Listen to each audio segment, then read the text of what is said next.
I discovered Mason's infidelity in the new wedding apartment my parents had prepared for us. The house had just been renovated a few days prior. Since I was busy with work and couldn't find time to visit, I gave the keys to my fiancé, Mason, so he could air it out by opening the windows. He went there in the morning. In the afternoon, when I called to check on him, no one answered. Assuming he was busy cleaning up the new place, I headed straight there after finishing work. Mason, you think that bitch Teresa would ever suspect I'm lying on the meticulously chosen bedsheets in her wedding home, tangled up with you? What do you think her reaction would be? The new apartment has 1 elevator per household. I had just registered my fingerprint and stepped into the entrance hall when, before I could call for Mason, I heard a coquettish voice. I froze in place, listening to the conversation unfolding inside. So what if she finds out? She's nothing but a useless hen who can't even lay eggs. If it weren't for her parents' money, do you really think I'd marry her? The voice was all too familiar. It was my fiancé, Mason. His words sent the woman into even more delighted laughter. I stood at the entrance, trembling with rage, and found myself frozen in place for what felt like an eternity, forced to listen to their passionate display. After what seemed like an eternity, I clenched my fists tightly to regain my composure, turned on my phone's video recording, and stepped forward, capturing the intimate moment between the two of them on the bed. Mason. Ah. The woman's moans turned into a shriek the moment she saw me. Mason, drenched in sweat, stared at me wide-eyed, his previously half-lidded gaze now brimming with shock, and gasped, "Teresa." Then, he suddenly jolted in shock, instinctively stepping back before his legs gave way and he collapsed onto the bed. The sight was too graphic, staring any longer might give him a sty. I took a few steps back, looking at the naked couple, and said, "This bedding set is brand new silk. I'll have professionals assess the damage to the other items in the room, and I'll send you the bill tonight." Glancing at Mason, whose face turned ashen then pale, I turned and walked away without another word. What a pity for this house. My parents had invested a fortune in renovating it, and now, it seems we'll have to sell it off. Teresa. Mason chased after me just as I reached the car. His shirt was buttoned wrong, and his zipper was stuck. He looked utterly disheveled. After fixing the zipper, Mason asked me, "Where are you heading now?" "Go home. Delete what you just recorded." He spoke without a trace of the awkwardness one might expect from being caught cheating, only sheer entitlement. Holding the phone, I stared at him and sneered, "And then what?" "I'll marry you, everything stays the same." He spoke, his tone dripping with condescension. Staring at him for a few seconds, I said, "Got piss at least?" He frowned, "What? No mirror? Fine, take a leak and see for yourself what kind of trash you are. Marry me? You're not even worthy." After giving him a cold glance, I opened the car door and drove away. He blocked the car with a vicious expression, saying, "Teresa, think carefully. Apart from me, who else would marry a woman without a uterus? If you call off this wedding now, be prepared to spend the rest of your life alone." Looking at the blocked road ahead, I pursed my lips and thought silently. Seeing my hesitation, he said, "I know you're upset about today, but I promise I won't bring her again next time." $1 million, not a bad deal, I interrupted him, tapping the steering wheel. He was stunned. "What?" I started the car, released the handbrake, and stepped on the accelerator, saying coldly, "Killing you and paying $1 million in compensation, I won't lose out." The car sped toward him, and his face instantly turned pale. Just as it was about to hit him, I hadn't expected him to be pulled away by the woman who had followed him down. "Teresa, how dare you commit murder in broad daylight?" The woman, terrified, glared at me and screamed. "I know this woman, she's my colleague Snow, with whom I've always had a bad relationship." I slammed on the brakes, turned to look at Mason, who had turned pale from fear, and sneered, "Pathetic." Then, holding up my phone, I added, "Don't worry, I'll share the video of your in-depth exchange with my friends for their viewing pleasure. No need to fret about me keeping it to myself." Ignoring the curses from behind the car, I drove straight home. I met Mason 3 years ago in a car accident. At the time, I swerved to avoid a stray cat crossing the road but turned the steering wheel the wrong way, causing the car to flip over. It was Mason who happened to pass by, called the police for me, and accompanied me to the hospital. The accident injured my abdomen, and to save my life, the doctors had to remove my uterus. Because of this, I fell into depression. Mason stayed by my side the whole time, and over time, we got together. My parents saw that not only had he saved me, but he also didn't hold my infertility against me. So when we were discussing marriage, they took out their lifelong savings. Even though it was their daughter getting married, they bought us a marital home, furnished it, and even paid for Mason's parents' medical treatment and retirement. Even Mason's current job was secured by my father pulling strings everywhere over these past 3 years, elevating him from a security guard to a bank manager. I originally thought he was a good man, never expecting he'd turn out to be trash. When I got home, I told my parents everything that happened today and immediately brought up canceling the engagement. After learning the whole story, my parents were furious too and agreed to call off the wedding. All the money for the wedding preparations had been paid by my parents, so now that the engagement is cancelled, there's nothing to refund to Mason's family. As for Mason, my dad transferred him $500,000 to buy a car, and that money needs to be retrieved. As for the rest, consider it a repayment for the emergency call he made for me back then. However, before I could even approach Mason to get the money back, my friends, colleagues, and family suddenly messaged me, asking why I had hit Mason with my car. I was completely baffled and only realized after checking that a video of me supposedly hitting Mason with my car yesterday had been uploaded online. The title read, "Rich Girl Attempts Murder on the Street, Arrogantly Boasting That $1 million Can Buy a Life." The topic was highly controversial, and with how fast news spreads online, it didn't take long for the video to go viral. So all my close friends immediately came to ask me what had happened. I didn't have time to reply to these questions from my friends. I quickly checked my phone. Unsurprisingly, I had been scolded onto the trending list. Some netizens found my private account and started attacking indiscriminately. There were already countless private messages. Some self-proclaimed righteous netizens also began doxing me frantically. My home address and workplace were almost completely exposed. As the situation grew increasingly serious, I made a prompt decision to take my parents to stay at a hotel. After all, they were older, and they couldn't withstand the stress of such a big scandal. After settling my parents, I went to find Mason. Mason was soaking in the hot spring with snow, and when I arrived, the two were still flirting in the pool. When he saw me, Mason waved and said, "You got here pretty fast. Come give me a back rub." 3 years, I don't know how blind I must have been to be entangled with someone like this for 3 years. Suppressing my disgust, I asked, "Was it you who posted the video?" He nodded, his face full of smug satisfaction. "Oh, you mean that video of you hitting me with your car? It was an accident, really. But I have to say, netizens these days are full of righteous indignation. I'm quite touched, actually. What trash. Mason, I can sue you for defamation." "Huh."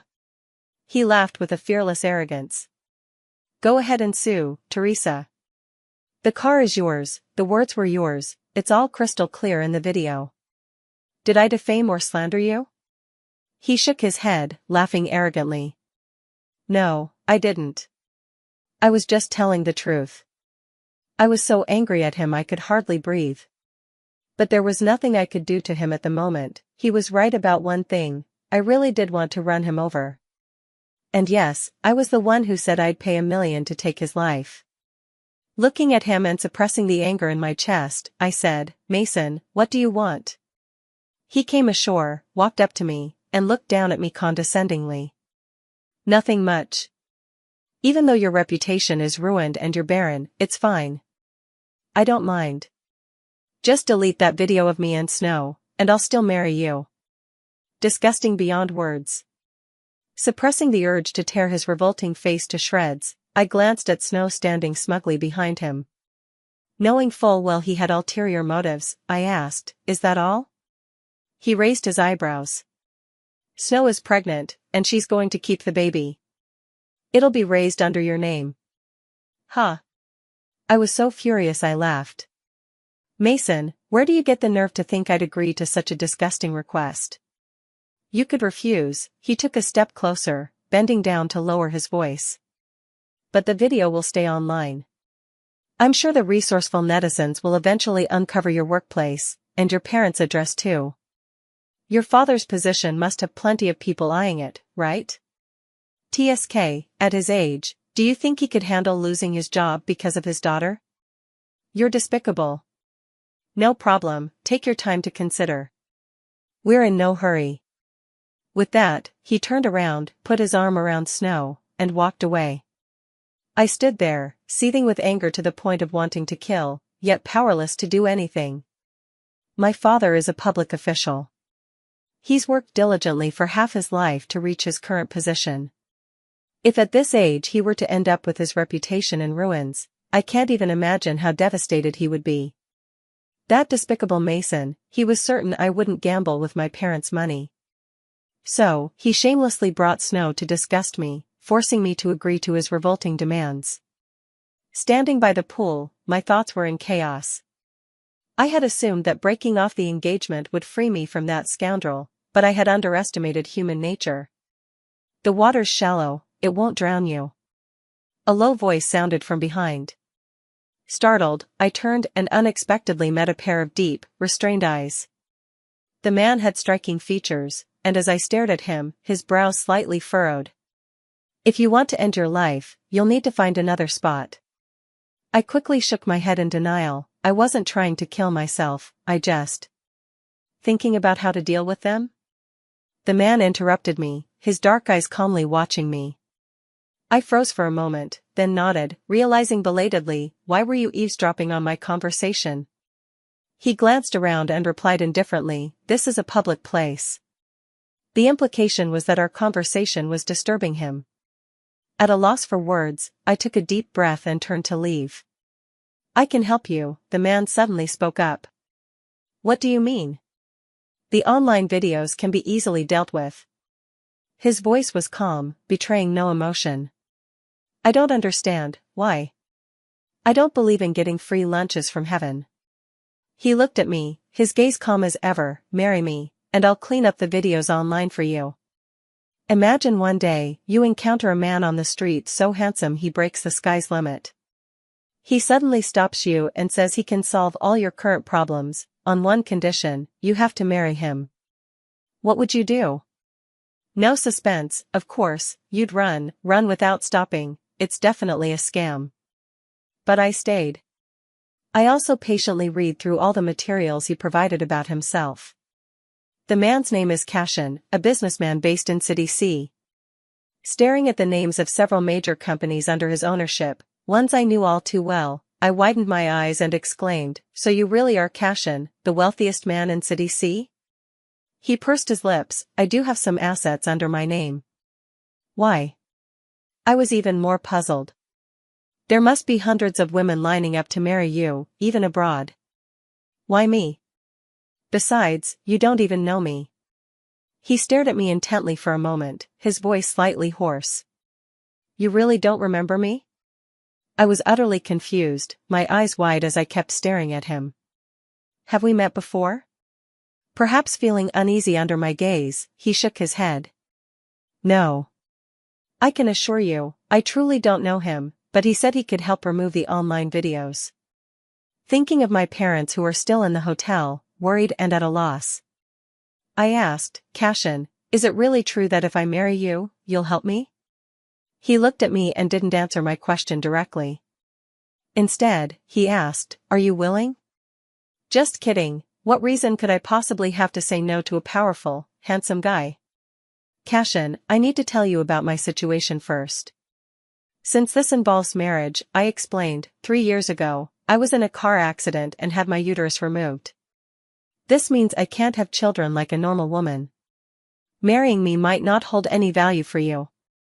He furrowed his brows slightly and remained silent for a moment. Thinking he might be hesitating, I added, though I don't know why you want to marry me, I believe you have the right to know this. If you regret it now, it's A woman's worth is never determined by her ability to bear children, he suddenly interrupted me, his deep black eyes locking onto mine. Besides, you are priceless just as you are. I froze for a second, overwhelmed with indescribable emotions. Was he trying to comfort me with those words? On that very day, I and Cashin registered our marriage. When my parents found out about it, it took them a while to digest the news.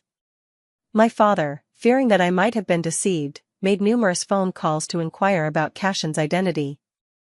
The results all confirmed that Cashin was indeed the richest man in City C, with an excellent reputation for both character and personality in his circles. Just like me, they couldn't help but ask Cashin the same question, why? Why choose me? Cashin's answer to them was that he had fallen in love at first sight with me. I don't believe it. But since the marriage certificate has already been issued, why he married me is no longer important. What matters now is addressing the videos online. I worry delaying any longer might lead to trouble. The way the wealthy handle public opinion truly amazed me.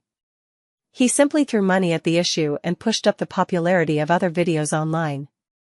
Soon, my videos were taken down, and within just a few days, the whole matter had blown over. Searching online now, there's almost no trace of me left. It's as if the cyberbullying I endured was just an illusion. So effortlessly, the problem was resolved. Looking at Cashin, I grew increasingly puzzled. I asked him, "Did you really fall in love with me at first sight?" He nodded, looking at me and asked, "How do you plan to handle the wedding?" Huh? I was almost stunned. The wedding? He raised an eyebrow. You're marrying me. Aren't you planning to have a wedding? Of course, we should have one, but we've only known each other for a short while. Rushing to get the marriage certificate is already beyond my comprehension, and now having a wedding so quickly? To be honest, I feel quite uneasy about it. He probably sensed my thoughts and said, "The wedding is set in 3 months. How about we spend these 3 months together to build our relationship?" I nodded and agreed. So in the following days, Cashin and I began to develop our bond. Mason probably thought I had no way to deal with the video circulating online and was waiting for me to beg him for mercy, so he brazenly flaunted his relationship with Snow. My friends and colleagues all assumed that because of the online scandal, Mason had dumped me. Although they occasionally disparaged Mason for being too harsh, dumping me and immediately getting involved with someone else. But on the surface, they didn't say much. After all, everyone had seen online how I spent $1 million trying to run Mason over. Faced with such a violent and unreasonable fiancé like me, Mason's eagerness to move on to the next one seemed understandable. But what Mason didn't expect was that the online video was forcibly taken down within a few days. So when he came to pick up Snow after work, he cornered me downstairs at the company. Not seeing him for a few days, he became even more repulsive. Despite wearing high-quality clothes, they looked utterly charmless on him. I don't know what was wrong with me before, thinking he was someone I could entrust my life to. When I saw him, I just glanced at him and was about to walk right past.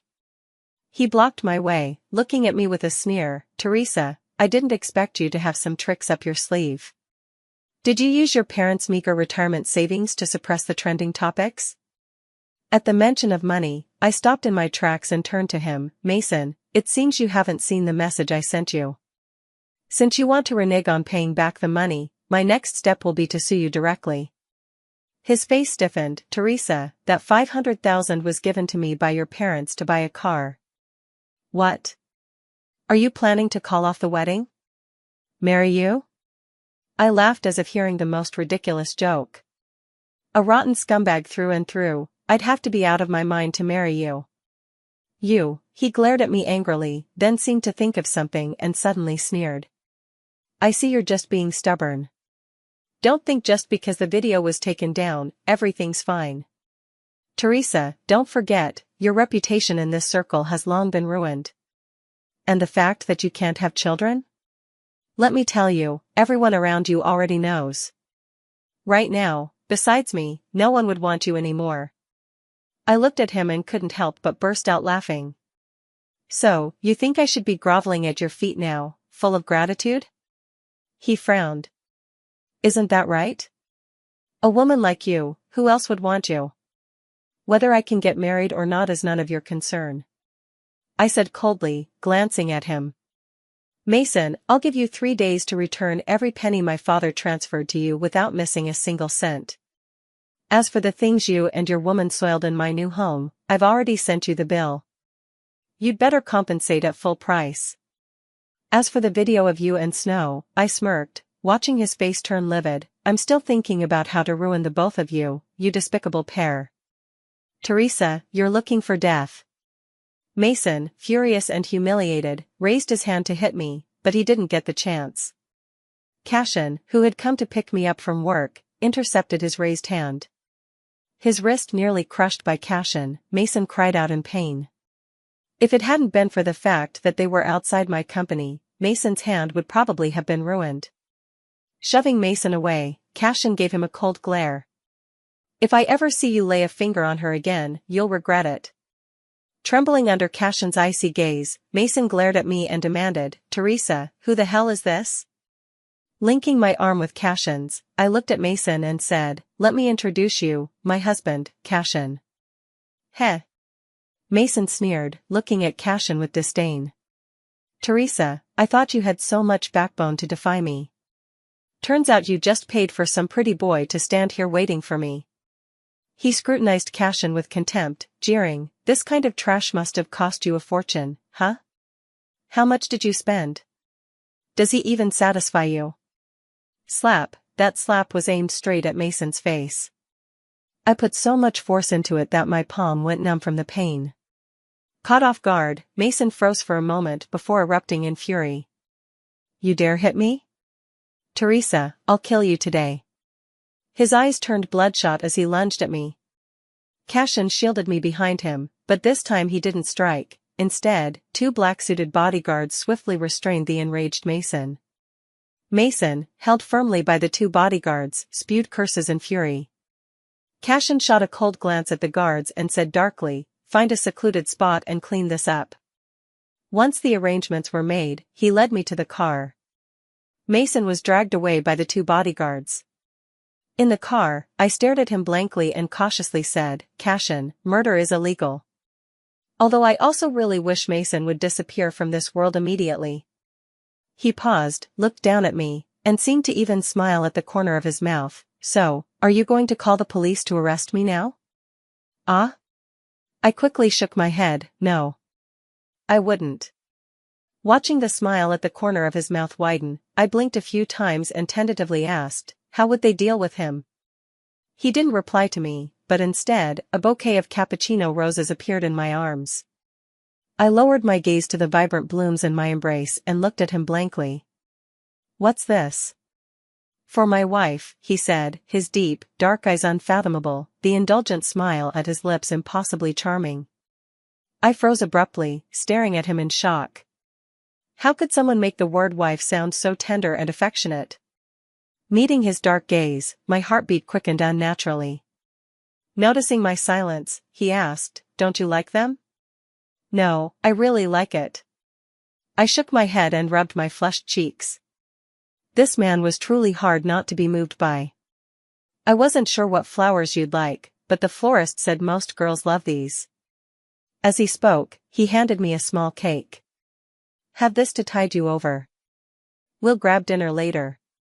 I averted my gaze and murmured softly, thank you. The strange feeling in my chest made my voice come out slightly hoarse. He still wore that charming smile as he started the car, seeming to be in a good mood. After calming my pounding heart, I glanced back, still curious about how he would deal with Mason. As if reading my thoughts, a pleasant male voice sounded in my ear, don't worry, I just had them teach him a lesson. Nothing illegal. That's good. I wouldn't want scum like Mason to dirty his hands. Cashin took me to a restaurant. After dinner, he drove me back home. Standing at the entrance of my apartment complex, I bid him farewell, drive safely. He hummed an acknowledgement, then suddenly called out, Teresa. I turned to look at him, meeting his beautiful eyes, and my heart skipped a beat. What's wrong? How do you feel about me after these past few days? He looked at me, his expression serious yet tinged with nervousness, and upon closer inspection, the tips of his ears were slightly flushed. I instinctively tightened my grip on the bouquet in my arms. Everything's been great. I'm truly terrible with words and don't know how to compliment people.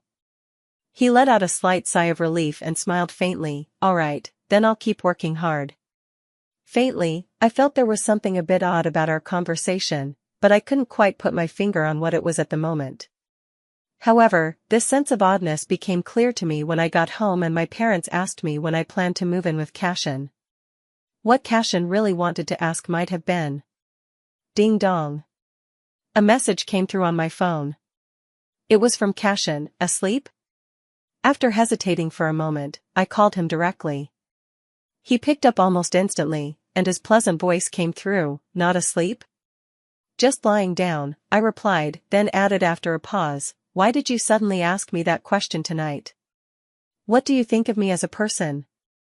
There was a pause on the other end before the voice continued. Actually, I wanted to ask if you've started to like me even a little? I froze, staring at the ceiling in silence. A soft chuckle came through the phone. Did I scare you? No, I pressed my lips together and replied, haven't we already gotten married? A faint sigh reached my ears. I'm sorry. I could have helped you directly from the start without forcing you to marry me, but I don't regret it. I spoke up, interrupting him. If I could go back to that time, I would still say yes. When we registered our marriage, part of it was my concern for my parents' safety and the urgent need for help, but more than that, it was because of him. If it had been someone else, I might not have agreed at all. He didn't take advantage of my vulnerability, nor did he pressure me with his influence. It was my own choice. The line fell silent, and my heart couldn't help but tense up. Was I too blunt? So, you do like me a little too, came a deep, pleasant voice from the other end. I pursed my lips, my face involuntarily growing warm. Anyway, marrying you is me taking advantage of you. The person on the other end of the phone seemed to chuckle. Then shall this man, who's being taken advantage of, come pick you up tomorrow morning? Okay. After hanging up, I clutched my wildly pounding chest, still feeling somewhat unreal. After 3 years with Mason, I had never felt like this before. So this is what being in love feels like. Mason was badly beaten, and the news spread the very next day. My parents called me to the hospital, thinking his accident might have something to do with me, so they rushed over. When I arrived, Mason was already wrapped up like a mummy. Seeing me, he could barely speak coherently, and when the police questioned him, he just mumbled for a long time without making any sense. Only Snow was shouting on the side, claiming that I had hired someone to beat him up. But without any evidence, the police left after taking our statements. My parents, seeing that the matter had nothing to do with me, offered a few polite words to Mason out of humanitarian concern before leaving. As I was about to leave, Mason, lying on the hospital bed, weakly called out to me, Teresa, stop right there. I glanced at him sideways, utterly disgusted, and said, spit it out if you have something to say. His eyes widened in anger. You really want to break off the engagement? For that pretty boy? I found it amusing and crossed my arms, looking at him as I said, his name is Cashin. We've already registered our marriage. Out of respect for the fact that you once saved me, I'll save you a wedding invitation. He stared at me intensely, his gaze as if I had murdered his entire family. After a long pause, he finally spat out, fine, you've got guts. Not in the mood to waste words on him, I left with a final remark, don't forget to pay back the money. Mason returned the money he owed me only after a week. I was originally planning to sue him directly, given that someone like him might very well try to avoid paying. However, there was another thing that surprised me. Mason publicly announced his marriage to Snow. It was unexpected, yet not entirely surprising. Because of this, my friends, worried that I might be upset, invited me out for some shopping. After all, Mason and I had been together for 3 years, and it had ended in such a way. Everyone thought I would struggle to accept it and might not be able to move on. I told them about Cashin and me getting our marriage certificate, but they all just assumed I was acting impulsively out of shock, marrying the first man I could find. I really couldn't explain Cashin's identity properly, so I just let them think whatever they wanted. Meanwhile, I ran into Mason's mother at the mall, accompanied by another woman. That woman bore some resemblance to Snow in her features, and my friend told me she was Snow's mother. The two were there to pick out wedding items for Mason and Snow. They had just announced their engagement and were already eagerly preparing, quite efficient, I must say. When Mason's mother saw me, she seemed a bit awkward at first. But as Snow's mother kept saying things like, "My daughter is fertile, once they're married, she'll definitely give your family 2 grandchildren in 3 years, the awkwardness faded. Her gaze toward me gradually became full of disdain. My friend was indignant and pulled me aside, saying, "What right does she have to put on that face in front of you? If it weren't for your parents paying for her treatment and you running around to take care of her when she was hospitalized, she'd be dead by now, a whole family of ungrateful wretches." I didn't really mind, after all, Mason had saved me before, and all of this could be considered repayment for that favor. After leaving the mall, my friend went to the restroom. Mason's mother came over to me and said with feigned sympathy, "Teresa, I heard about what happened between you and Mason. Relationships between men and women are all predestined by fate. Don't blame Mason. Snow is pregnant. How can a man go through life without a child? Mason had no choice. If only you could conceive, he wouldn't have." Huh, so all the dirty things Mason did are now being blamed on me?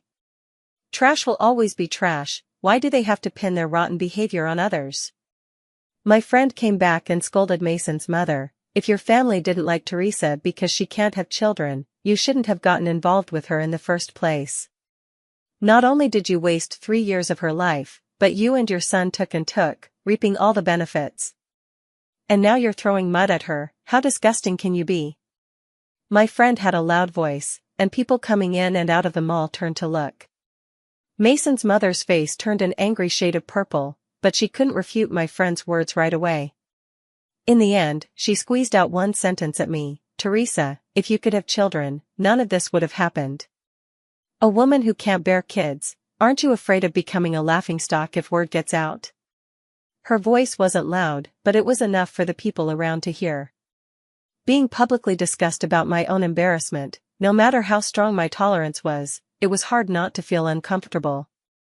Instinctively, I wanted to hide, when a large hand suddenly wrapped around my waist, pulling me into an embrace. Recognizing the familiar scent, I froze for a moment, turning around to meet Cashin's icy gaze. His demeanor was cold and imposing. Standing over 6 feet tall, his stare at Mason's mother was terrifyingly frigid. "Isn't your son living off others considered a joke?" Having her veil of shame torn off so bluntly, Mason's mother was so furious that her eyes widened, and she pointed at him, ready to unleash a torrent of curses. Someone in the crowd suddenly said, "Isn't that Cashin, the richest man in Sea City?" Seeing people raising their phones to film him, I grew worried about causing him trouble and tried to pull him away. Unexpectedly, he held me back. Confused, I looked at him as he led me to the center of the mall. "Teresa, I am your husband, Cashin. Happy birthday. Also, may I formally propose to you once more?" Suddenly, Cashin's image appeared on the electronic screen at the mall's center. Holding flowers, his handsome face wore a smile, and his gaze was filled with affection. I was a bit dazed and turned to look at Cashin beside me, not noticing when he had gotten a bouquet of flowers and a velvet box in his hands, containing a massive diamond ring. "Cashin, you..." I hadn't even started speaking. Suddenly, he knelt on one knee, offering me the flowers and the ring, saying, "Teresa, may I have the honor of putting this ring on your finger?" The crowd quickly caught on, erupting in cheers as everyone excitedly chanted, "Say yes, say yes." Everything happened so unexpectedly, I could only feel my heartbeat racing frighteningly fast at this moment, with an indescribable joy surging in my heart. The next day, touching the enormous diamond ring on my ring finger, it still felt like a dream. "Teresa, I never expected your husband to be Cashin, that's the wealthiest man in Sea City. You're absolutely amazing. Right? You really pulled off something huge in silence." I never thought a billionaire could be so romantic, I'm almost jealous of you. In the office, my colleagues were chattering away one after another. I held back a smile, genuinely unsure of how to respond at the moment. Yesterday, Cashin's proposal was way too high profile, and given his special status, almost everyone knows about our marriage by now. Naturally, Mason found out about this too. This time, he came straight to my office. His injuries hadn't fully healed yet, but when I saw him, I deliberately ignored him. However, he took the initiative to approach me, his face dark as he said, "Teresa, did you really marry that Cashin? Do you need to see the marriage certificate?" I didn't bother looking at him and casually retorted. He pressed his lips together without saying a word. It was rush hour, and I had no intention of engaging with him, so I packed my things to leave. He blocked my way, looking somewhat conflicted. "Teresa, Mason, are you here to pick me up after work?"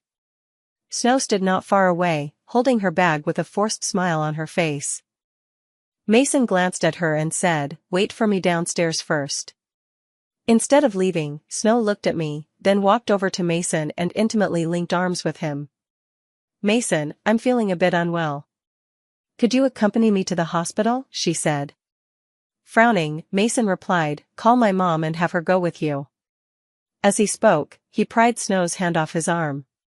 Noticing his action, Snow froze, her expression turning sour as she glared at me. I couldn't be bothered to watch their little drama, so I grabbed my bag and prepared to leave. But as I passed by Snow, she suddenly took 2 steps back and let out a scream, dramatically falling backward, only for Mason to catch her. What happened next was quite entertaining. The moment Snow steadied herself, she turned tearful eyes toward me and said, "Teresa, I know you and Mason have been together for years. It was wrong of me to interfere in your relationship. It's all my fault, but—" "It is your fault," I cut in. Snow's face stiffened, and she choked on her next words. I sneered at her, "Are you about to say I shouldn't have pushed you because you're pregnant?" Her face went pale as she tried to speak. I didn't even try to hide my disgust and said bluntly, "How theatrical. Good thing you're too ugly to be an actress, otherwise, you'd have made the audience sick. If you're going to frame someone, at least put some effort into it. Do you really think everyone's brain is full of shit, letting you scheme however you want?" I couldn't stand the disgusting behavior of that trashy couple, so I immediately walked out of the company without a second thought. Cashin came to pick me up as usual.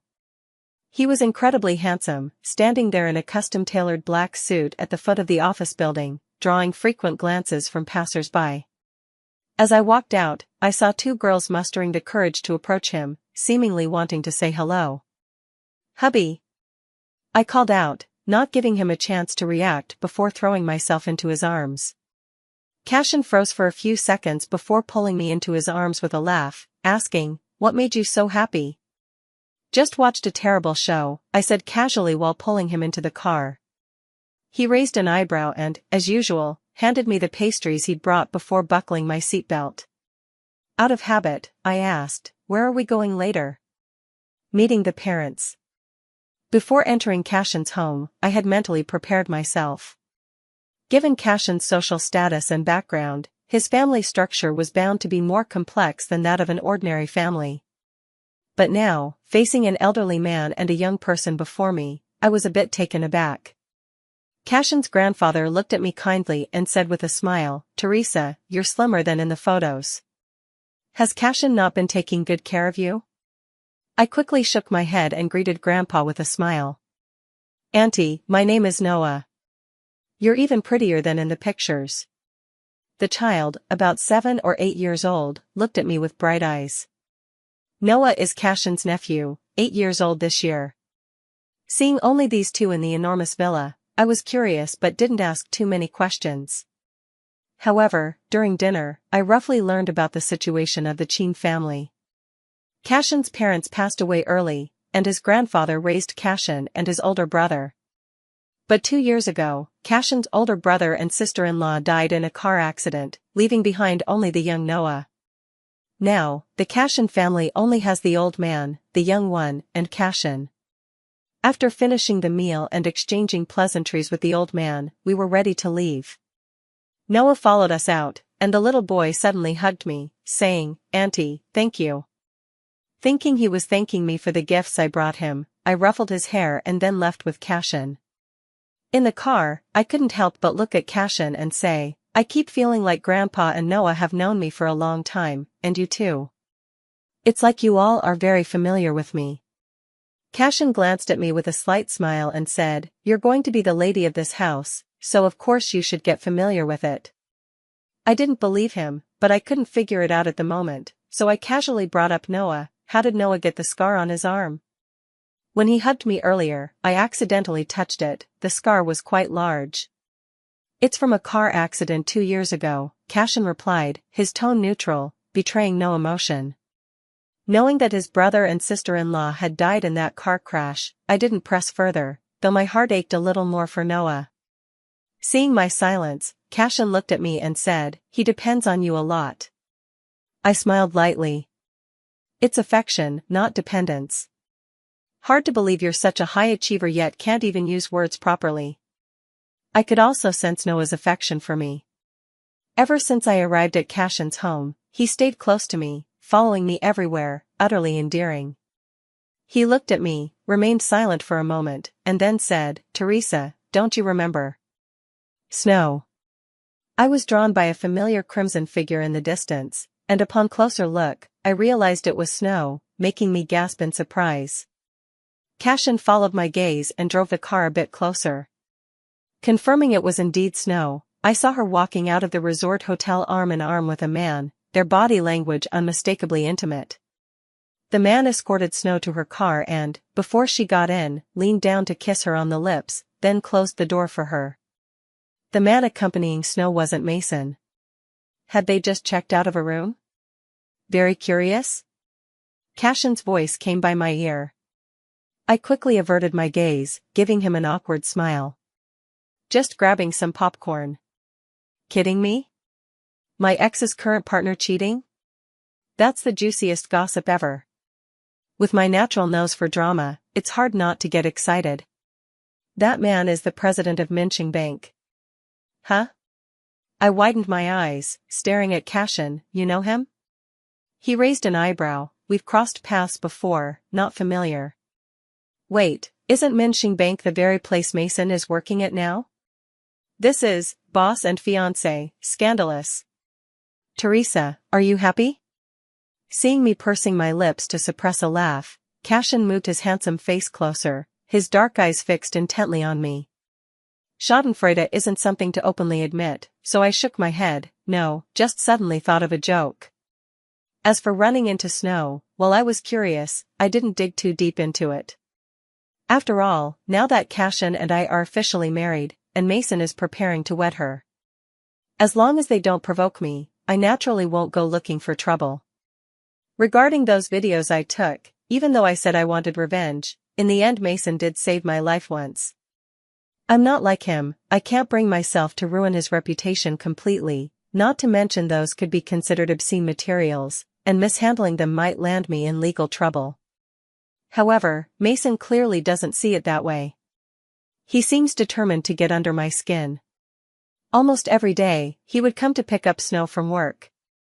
As if on purpose, he always timed it to coincide with Cashin picking me up, deliberately flaunting Snow's pregnant belly in front of me and Cashin.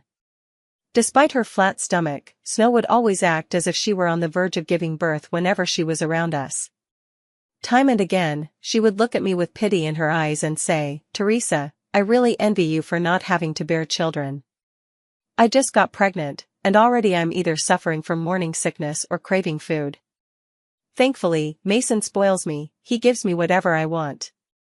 Every time this happened, Mason would play the role of the perfect husband, wrapping his arm around her and saying, "As a first-time father, it's only natural I take good care of you." Cashin and I were truly speechless seeing their affected behavior, but in the same company, it was really hard to avoid them. I thought I would have to endure these two for a while, but unexpectedly, a stroke of good fortune came our way. Someone had exposed Snow's affair with the bank manager, and it blew up into quite a scandal.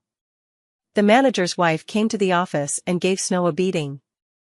Because of this, Snow stopped coming to work, and Cashin and I finally had some peace. But what surprised me even more was that, in just about a week, Snow sent out her wedding invitations, yes, with the bank president, to our colleagues. That's right, her wedding invitations with the bank president. Everyone in the office was stunned, thinking they must have misread it. After all, not long ago, she and Mason had publicly announced their engagement, and the two of them had taken every opportunity to flaunt their disgustingly sweet relationship at the office. And now, instead of waiting for her wedding invitations with Mason, we got ones with the bank president. I was genuinely curious, and after some inquiry, I found out that after Snow's affair with the bank president was exposed, the president's wife confronted Snow and then quickly divorced the president. She took her share of the divorce settlement and left without another word. The whole thing was clean and decisive. As a result, Snow simply stayed with the bank president, and more importantly, the child she was carrying was his. As for Mason, he was just the fall guy Snow found, and now that the real father had stepped up, he was naturally kicked to the curb. The whole situation was so dramatic that practically everyone in my social circle knew about it. Mason came to me just as I was telling my parents about this. I wasn't trying to kick him while he was down, but I honestly thought he had it coming. Looking at Mason standing outside the door with dark circles under his eyes and a scruffy beard, I hadn't even spoken when he said, "Teresa, I'm sorry." I frowned and gave him a cold look. "What do you want?" He looked at me with pleading eyes. "I wronged you. I sincerely apologize." As he spoke, he suddenly knelt down and slapped himself hard. "I'm such a scoundrel, Teresa. Snow was the one who egged me into doing those things back then. I know I was wrong now. Please forgive me, okay? Just remembering how I once saved you, give me one more chance. I truly love you and don't want to lose you." Looking at him like this, I was utterly disgusted and planned to shut the door directly. His eyes filled with pleading as he said to me, "Teresa, do you still remember what you promised me back in the hospital?" My hand froze mid-action. Seeing my hesitation, he continued, "You said that no matter what mistakes I made in the future, you would give me one chance." Yes, because he had saved my life once, I had promised him that no matter what wrong he might do in the future, I would give him one chance. Huh. How shameless of him to bring this up now. Suppressing the nausea in my chest, all I wanted right now was for him to leave. "Mason, you." "Teresa." My parents interrupted me. My father looked at me with a mix of helplessness and affection. I understood his silent message. He knew exactly what I was thinking at that moment. After a prolonged silence, seeing the resignation in my parents' eyes, I took a deep breath. They had spent their entire lives being good people, and now I found myself trapped by that very label. Gazing at Mason kneeling on the floor, I finally said, "Mason, get up." Seeing my expression soften, Mason was overjoyed. "Teresa, you forgive me, you're really willing to give me another chance?" Damn it, if I could, I'd rather have died in that car accident years ago than be saved by a scumbag like him. Mason was ushered into the house by my parents.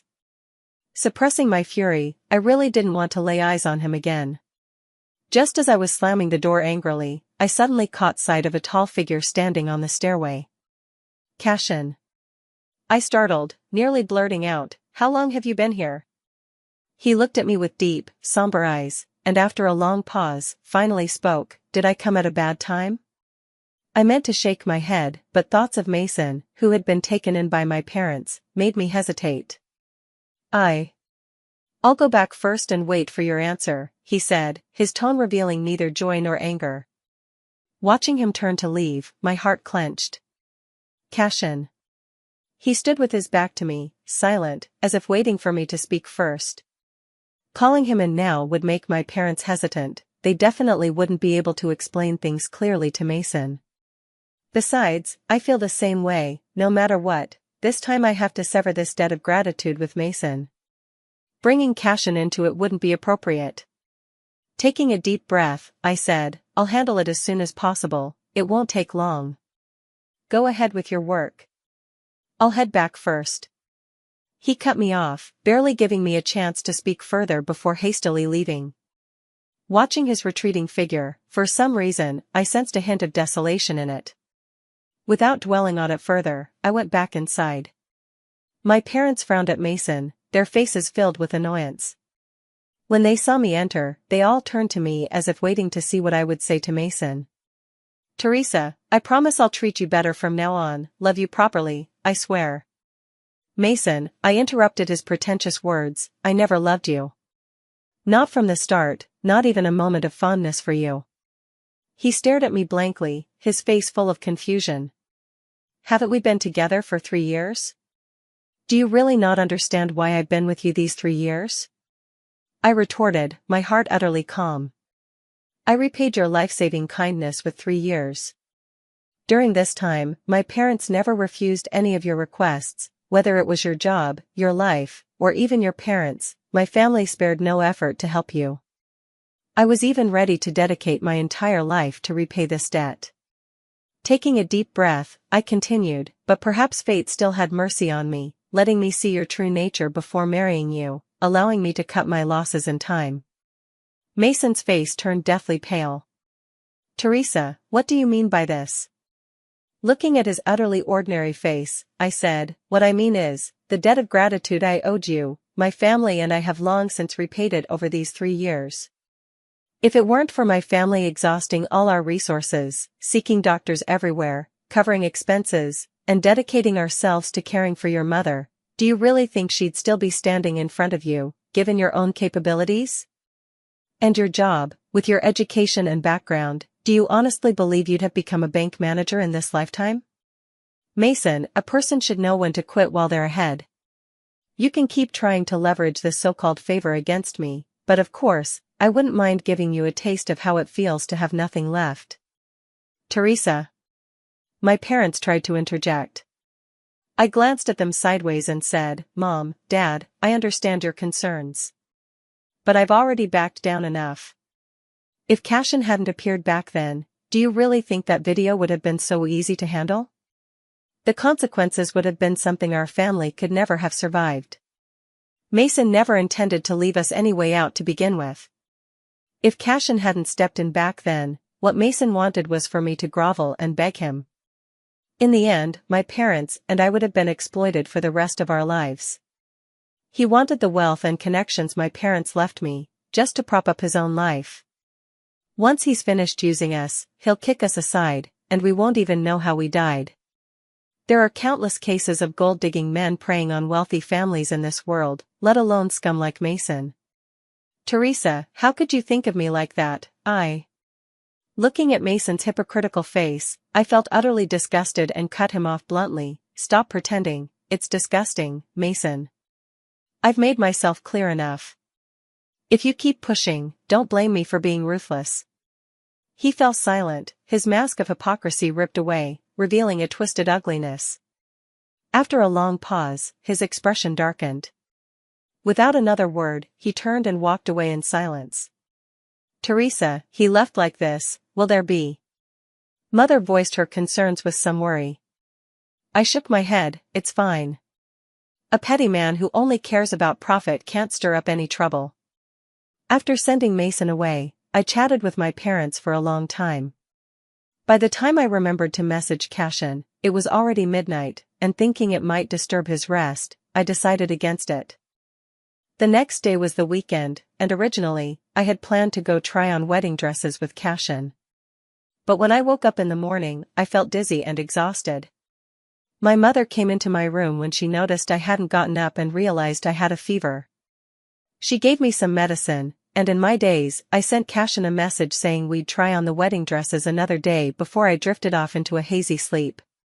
I slept until the afternoon.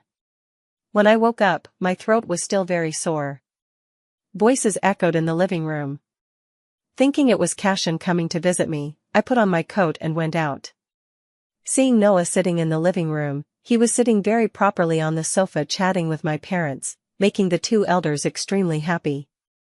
When he saw me coming out, he immediately got up and ran toward me, hugging me, and saying, "Auntie, are you feeling better?" I nodded and couldn't resist pinching his little face. Did you come here alone? The driver brought me here. He's waiting for me downstairs. Pulling me to sit on the sofa, the little guy stared at me for a while, his mouth opening slightly as if he wanted to say something but hesitated. Seeing him like this, I couldn't help but ask, "What's wrong? Do you have something to tell me?" His lips pressed tightly together, as though he'd mustered a great deal of courage. "Auntie, are you giving up on Uncle?" I was taken aback. Huh? Who said that? Uncle hasn't left his room since coming home yesterday, and he's been drinking, Noah said with wide, earnest eyes. This morning Grandpa reminded him he was supposed to accompany you for wedding dress selection today, but he said you weren't going. I found it amusing. "So, you thought I didn't want your uncle anymore? And came here to question me?" "And no," the little one shook his head repeatedly, "I came to return something to you." Watching the child stuff a delicate bag into my hand, I curiously took it out to look. "What are you returning?" Mid-sentence, I froze as I saw the light green scarf in my hand, bewildered as I looked at Noah. "This." Seeing my surprise, Noah said, "Don't you remember, Auntie? This is from when you bandaged my wound." For a moment, I was at a loss, staring at him blankly. "Noah, when did I ever bandage your—" Looking at the familiar scarf, it suddenly hit me, this scarf was indeed mine. However, 2 years ago while I was on a business trip, I encountered a car accident. The car involved was badly damaged, with fuel leaking from the tank. There was a child inside who was still breathing. I struggled so hard to pull the child out, and they were covered in blood. To stop the bleeding, I tied the scarf around the child's wound at the time. I remember that car accident happened at night. After the police and ambulance arrived, I left. Looking closely at Noah's face, I realized I hadn't actually seen the appearance of the child I rescued back then. To my surprise, he turned out to be quite handsome. I couldn't help but smile and ask, "That was so long ago. How did you know it was me?" I remember he was only about 5 or 6 years old at the time. Besides, during the accident, his parents died, so he must have been severely traumatized. How could he possibly remember what I looked like?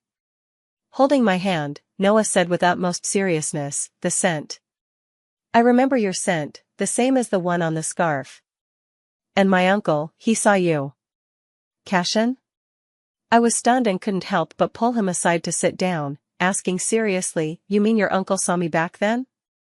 After watching him being taken away by the ambulance that year, I left. I didn't pay attention to anything else at the time. Could Cashin have been there too? Noah seemed a bit unclear, but after thinking for a moment, he said, "Uncle asked the police and even looked for you. Grandpa said he wanted to thank you." A child's train of thought isn't very smooth, but after talking with him for a while, I roughly understood that after the car accident, Cashin learned about me from the police. Later, he probably called to thank me. But later I refused, and after that, their family paid me a little more attention.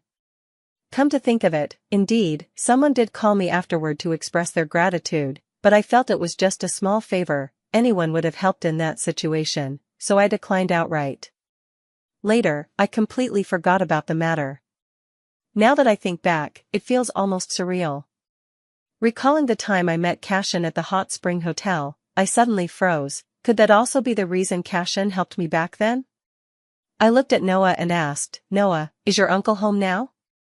He nodded, looking at me expectantly. "Auntie, are you going to see him?" Having dealt with Mason's matter, I was originally planning to meet Cashin. Now, hearing Noah's words, I had some questions I wanted to ask him. Arriving at Cashin's house, the old man seemed to be out, leaving the large villa courtyard empty. Noah pointed to the room on the second floor and said, "Auntie, that's Uncle's room. He drank a lot of wine and wouldn't let anyone in." I frowned. Why would Cashin drink heavily for no reason? Noah still had piano lessons and was taken away by the driver. I went upstairs and knocked on the door. Before I could speak, a low, hoarse voice came from inside, "Don't bother me." "Cashin?" I spoke softly against the door. The room fell silent for a moment. Thinking the person inside hadn't heard, I tried to speak again. Cashin. Bang. The door was suddenly yanked open. A strong smell of alcohol and smoke made me instinctively frown, and then I unexpectedly came face to face with Cashin, who stood half a head taller than me.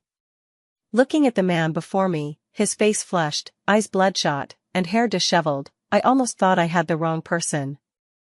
Thankfully, the face was still the same one, and even in this state, he was so handsome it was almost unrecognizable. How did you drink so much? I suddenly cut him off, pushing past him as I entered the room. The curtains were drawn, the lights off, the room was pitch black. I pulled open the curtains, taking in the pile of liquor bottles by the sofa and the small mountain of cigarette butts in the ashtray. I pursed my lips and turned to glare at Cashin, who was following closely behind me. Drinking and smoking, Cashin, you. Before I could finish speaking, he suddenly pulled me directly into his embrace. His sturdy arms held me so tightly that I could barely breathe. After struggling for a moment to no avail, I gave up.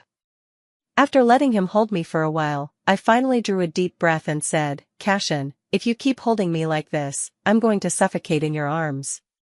Only then did he loosen his grip, his dark eyes anxiously scanning me, his voice hoarse. Did I hurt you? Looking at him, so unlike his usual dignified and elegant self, I found it amusing. So, can you tell me now why you suddenly drank so much and smoked so many cigarettes? The man fixed his dark eyes on me, with a hint of grievance if you looked closely. You and Mason. Seeing him looking genuinely wronged, I couldn't resist. So, you're torturing yourself like this because you thought Mason and I got back together? And that I don't want you anymore? He suddenly looked at me, his face full of seriousness. Do you really not want me anymore? I couldn't hold back and threw a punch at him, laughing out of sheer frustration. Cashin, are you an idiot? Didn't I tell you yesterday? I'll talk to Mason as soon as possible and make sure he stops bothering me. How did you get from that to thinking I don't want you anymore? He froze for a moment, his handsome lips pursing slightly, then said, Then why did you say this morning that you weren't going to try on the wedding dress? I frowned. I have a cold, so I said we'd reschedule. He furrowed his brow and silently handed me his phone. I glanced at the message I had sent in the morning, not going to try on the wedding dress. I was too groggy in the morning and just hastily typed a few words before sending them off, not realizing the content might make him overthink. Facing his aggrieved yet stubborn expression, I softened my tone and said, I'm sorry. My head was all fuzzy this morning, so I didn't pay attention to what I sent or that you might overanalyze it. Seeing that my explanation was somewhat acceptable, he became serious again and gave a quiet Judging by his reaction, he was probably appeased. I stepped closer to him, ready to give him a hug. Lately, he had been the one initiating everything, while I had never really shown him my affection. No wonder he reacted this way. But just as I approached him, he suddenly took a step back. I paused, puzzled. What's wrong? He opened his mouth, looking slightly uncomfortable. I'm filthy. I need a shower. With that, he dashed straight into the bathroom. Did he have to be so concerned about his image? The sound of running water came from the bathroom. With nothing better to do, I called a maid to clean the room. Looking at a group photo placed on the bedside, I couldn't help but move closer to take a careful look. The photo showed a family of 4. Upon closer inspection, it was likely Cashin's parents, him, and his older brother. In the picture, Cashin appeared quite young, probably around 15 or 16 years old, but based on his features, it was still recognizable as him. Cashin's mother was holding a lazy little cat in her arms, a calico, very beautiful. Her name is Sway Sway, a voice came from behind. It was Cashin, already out of the shower. Freshly bathed, he was only wrapped in a towel around his waist, his hair half dry, and drops of water still clinging to his bare upper body. The glistening water droplets rolled down his sun-kissed skin inch by inch. Unconsciously, my gaze lingered on the toned definition of his abs and the sculpted lines of his obliques. Really, quite a sight to behold. Teresa. Cashin began, his voice laced with discomfort. I quickly averted my eyes, awkwardly muttering, "Nice abs by the way." Damn my slip of the tongue. A few painfully awkward seconds of silence passed before I hastily added, "You go ahead and change. I'll take a walk downstairs." After saying that, I almost fled in embarrassment. Arriving at Cashin's backyard, I patted my flushed cheeks. The allure of a handsome man is no joke. "Teresa." I turned toward the voice and saw Grandpa, sitting on a stone bench, grooming a calico cat. Remembering the cat in the photo from Cashin's room, which looked exactly like this one, I walked over to Grandpa and asked, "Grandpa, is this Sway Sway?" Grandpa nodded. "Cashin told you?" I hummed in agreement, stroking Sway Sway's head and said, "I saw it in the framed photo in Cashin's room." "How old is it now?" 16 years old. It was my first time seeing such an elderly cat, and I couldn't help but feel curious. I picked up a cat teaser to play with it, but it didn't seem very active. Grandpa chuckled. "This one, ever since we got it back 3 years ago, has become really lazy. Now it just loves to bask in the sun." "Did it ever get lost?" I casually asked. Grandpa nodded. "This little guy ran away back then, got startled, and even caused a car accident while dashing across the road." Hearing Grandpa's words, I couldn't help but think back to that incident 3 years ago and found myself staring closely at Sway Sway. The cat that had darted in front of my car during that accident 3 years ago seemed. At this thought, I looked at my grandfather and asked, "Where did the accident happen? Was it serious?" Grandpa thought for a moment and said, "I can't quite remember.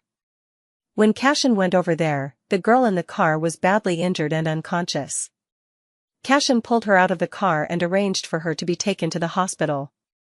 Thankfully, she wasn't in critical condition." Listening to Grandfather's words, I couldn't help but wonder. In this world, do coincidences truly happen so often? I remembered when Cashin and I first met, he asked me if I really didn't remember him. At that time, I thought he was just saying it casually, but now it seems. Thinking of this, I abruptly rushed to Cashin's room. "Cashin." As soon as I reached the doorway, I collided right into him. He pulled me into his arms, concern in his voice. "What's wrong? Are you hurt?" I shook my head and, without hesitation, asked, "Was it you who pulled me out of the car 3 years ago?" He was taken aback. "How did you know?" After asking, he suddenly stopped. As our eyes met, I could almost confirm it was him.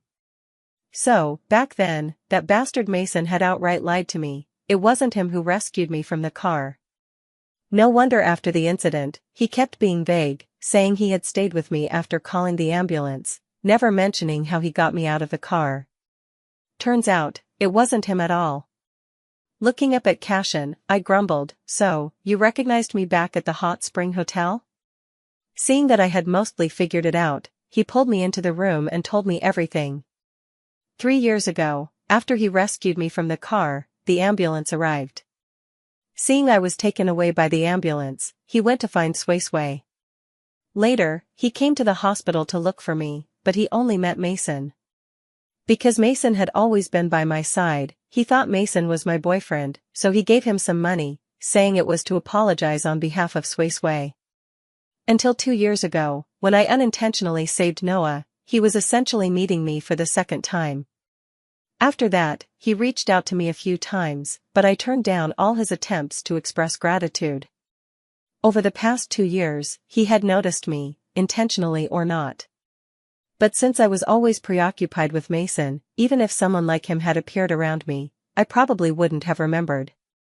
It wasn't until that day at the Hot Spring Hotel, when Mason humiliated me so badly, that he heard about what happened and proposed to marry me, offering to solve all my problems. After hearing his words, I pressed my lips together and looked at him with a smile, asking, "So, Cashin, you didn't fall for me at first sight, you've been scheming for a long time?" He gave a faint smile. "You could say that." The next time I heard about Mason was on the day of my wedding with Cashin. He came to disrupt the wedding but was stopped by Cashin's bodyguards outside the hotel, looking utterly disheveled. I didn't see him, but my parents heard about his recent news. After he left my house that day, he went to find Snow. Perhaps out of revenge, he pushed Snow down the stairs, and Snow lost her child. Without the child, the bank president was furious and directly got Mason fired, even arranging for him to be sent to prison for over 10 days. As for Snow, it seemed she didn't fare well either. The bank president believed she still had lingering ties with Mason and made her suffer quite a bit. Hearing my parents recount these events, I smiled faintly, lifted my wedding dress's hem, and walked toward the grand hall, stepping into a new chapter of my life.